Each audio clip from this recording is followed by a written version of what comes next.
飲好食好，長生不老。Hello，大家好，我係迪波杜 B。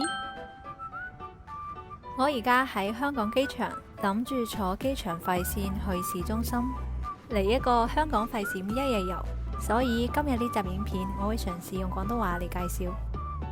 不過因為我本身係上海人，所以如果廣東話講得唔好，請大家多多包涵。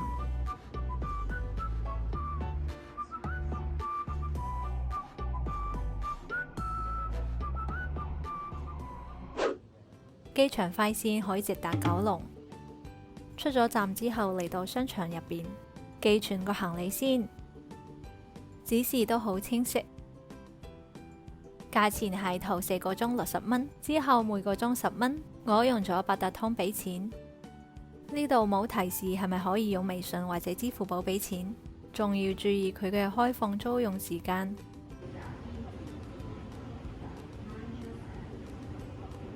而家去睇下高鐵飛，喺高鐵站2樓又見到一個可以放行李嘅地方。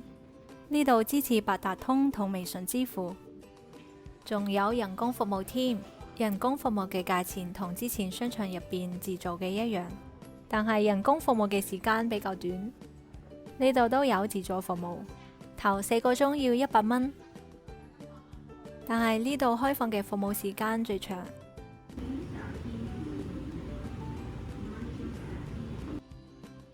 高鐵站嘅指示牌都好清晰，連通咗巴士站同地鐵站，非常之方便，可以自助購買高鐵飛。不過冇自助機器都嘟唔到八達通。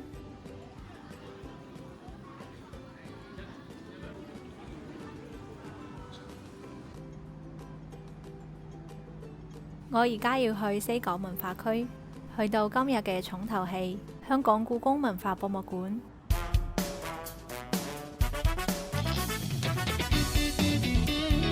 自從知道三星堆文物會喺呢度展出，我就決定要嚟打卡。香港故宮文化博物館於22年7月對外開放，佔地面積13000平方米，一共有6層，共設9個展廳。基礎門票包含咗展廳1到7，展廳8同9為特別展覽，要另外俾錢。今次嘅三星堆文物喺8號展廳。博物館入邊都有食嘢嘅地方，呢度有無敵海景喎，個 view 勁到爆，適合慢慢欣賞同享受。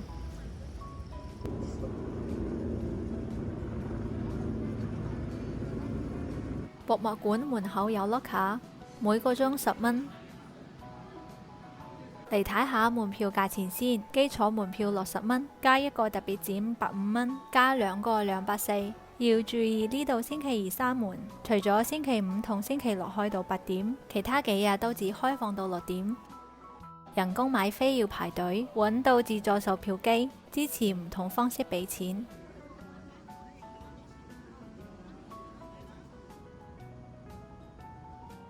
今日4號展廳唔開。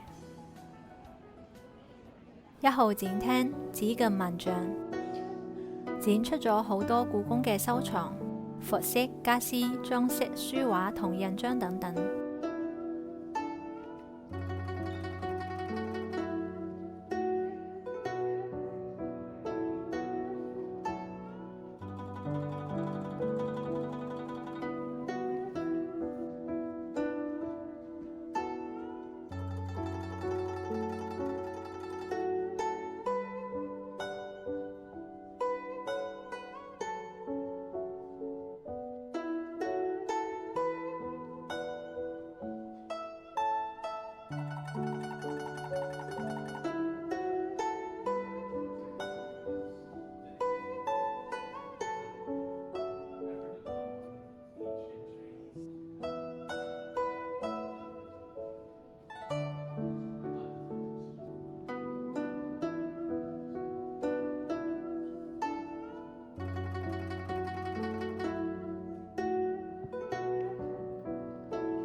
仲有曾經其他國家上貢嘅文物。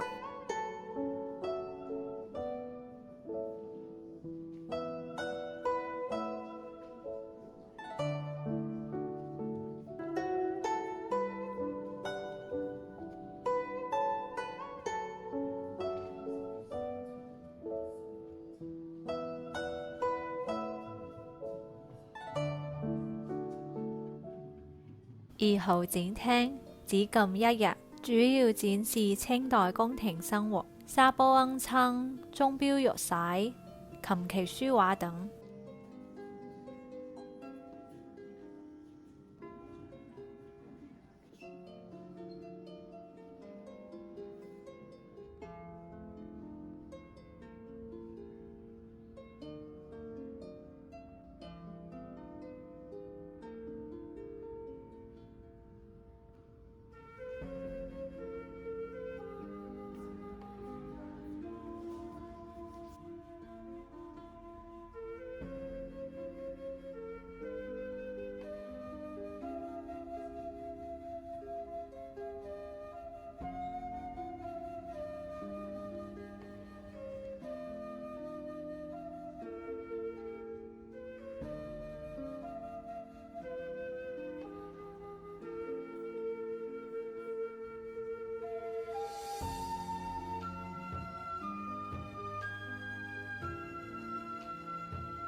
仲有一個空間可以俾你瞓低欣賞書法之美。3號展廳形土為器，展示來自故宮嘅陶瓷收藏。呢啲收藏不單止係各個時代嘅精品，亦都係中國陶瓷歷史嘅一個縮影。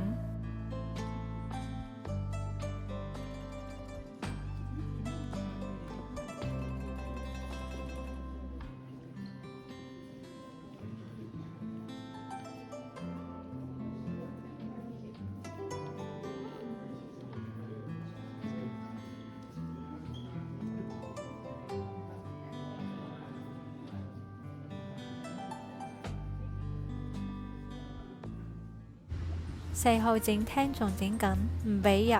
隔離有個露台，可以睇晒對面所有美景。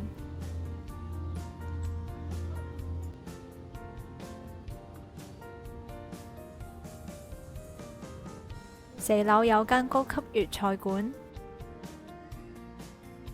過嚟睇下價錢先。除咗單點之外，仲有3個價位嘅午市套餐可以揀，最貴888蚊一位。我原本諗住慢慢一層一層參觀，但又驚唔夠時間睇特別展覽，所以先去8號展廳嚟睇我最中意嘅三星堆文物。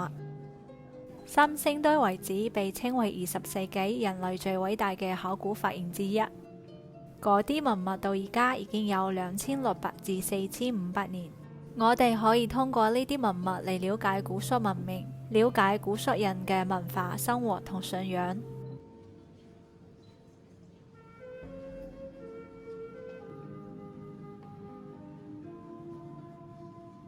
入邊最出名嘅應該就係青銅頭像同埋青銅面具，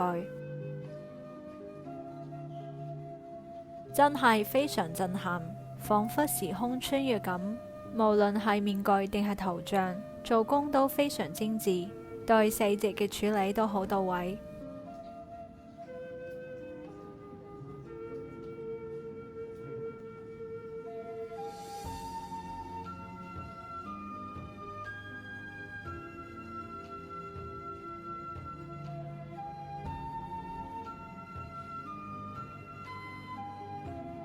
呢個就係宣傳單上邊招牌嘅大面具，面對面咁樣望住佢，甚至會被震撼到忘記咗呼吸。真係無法想象3000幾年前嘅古蜀人係點樣製造出呢個重達65.5公斤嘅曠世之作。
展廳入邊仲介紹咗銅磚嘅鑄造過程。呢個金面罩重大約350克。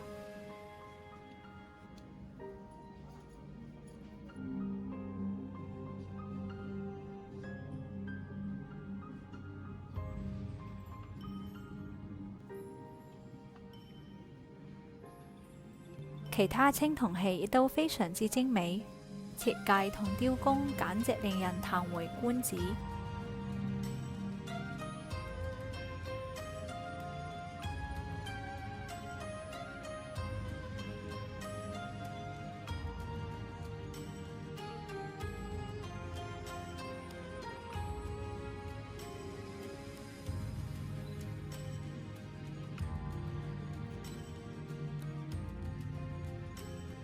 呢個太陽燃氣有啲似軚盤，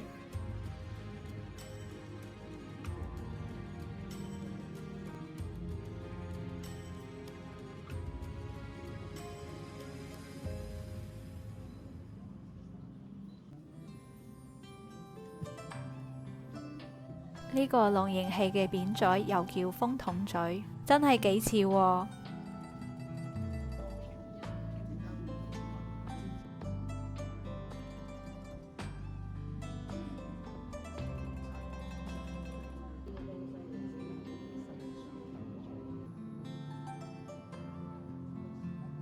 睇完之後，我淨係諗到4個字：巧奪天工。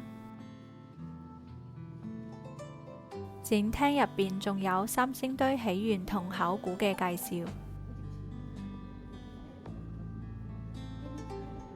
仲展示咗考古人員嘅工具同埋工服。睇完真係非常之滿足。9號展廳嘅展品來自英國國家美術館，呢個展覽會一直到今年4月11號，一共展出嚟自50位畫家嘅52幅15世紀至19世紀嘅藝術作品，橫跨文藝復興、印象派到後印象派時期，涵蓋咗6個主題，包括宗教、神話、日常生活、肖像、風景及現代生活。最先見到嘅就係宣傳海報上嗰幅紅衣男孩，畫家托馬斯·洛蘭士爵士嘅筆觸非常細膩，男孩倚靠在岩石上若有所思，神情非常靈動。佢件衫嘅絲絨質感清晰可見，畫家對光影嘅拿捏同色彩嘅濃烈，真係只有現場睇先至可以感受到嘅震撼。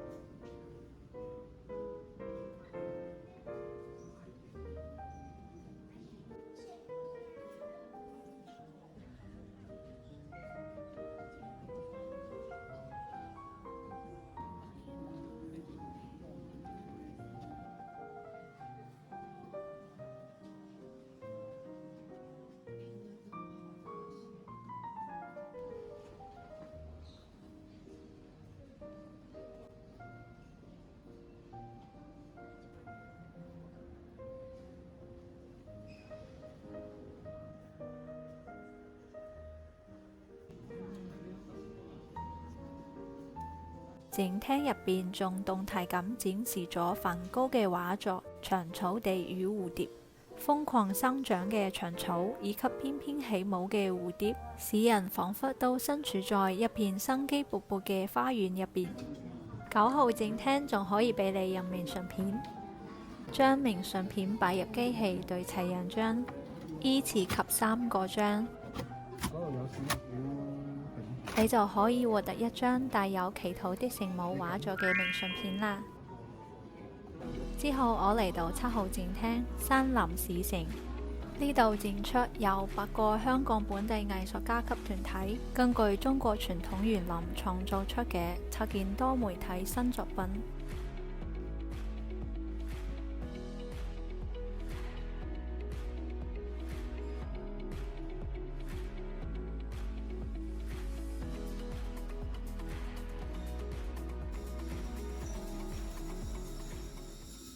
6號展廳同賞共樂，得益於香港本地收藏家嘅捐贈及支持，我哋先至有幸觀賞到呢啲曾經嘅私人收藏。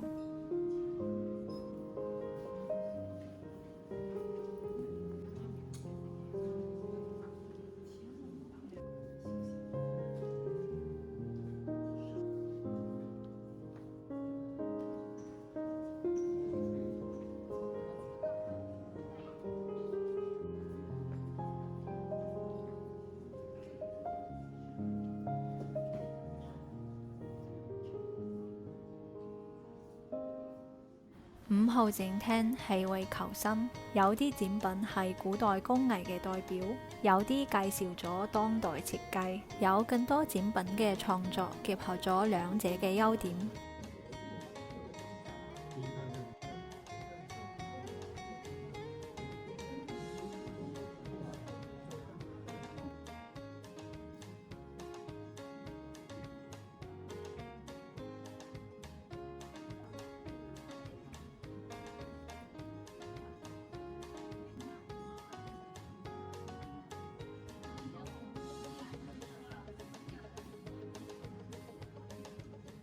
差唔多要離開博物館啦，再去多次4號展廳隔離嘅露台，望下風景，吹下海風，真係令人心曠神怡。呢度真係有好多嘢可以睇，一日都睇唔晒。趕唔切去更多地點打卡，就要離開香港啦。總結今次體驗，第一，一定要準備啲現金，好多要俾押金嘅地方都只收現金。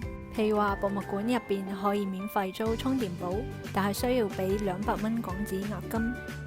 第二，雖然有好多地方都已經可以接受微信同支付寶俾錢，但係如果要到處去辦個八達通會更加方便。第三，去到博物館最好先去特別展覽，否則之後人只會越嚟越多。第四，博物館允許你當日出去之後再返嚟。離開嗰陣，工作人員會幫你戴個手環。如果唔想喺博物館入邊就餐，可以出去食完之後再出示手環，從大門口入場。喺巴士上睇香港嘅街景真係好特別，電影感十足。街頭雜而不亂，係充滿煙火氣嘅繁華。希望下次有機會可以留多幾日，打卡更多香港好食好玩嘅地方。OK， 今日嘅影片就到呢度，多謝收睇。如果中意我嘅影片，希望可以關注同俾個 like。多謝你嘅支持，我哋下集影片再見。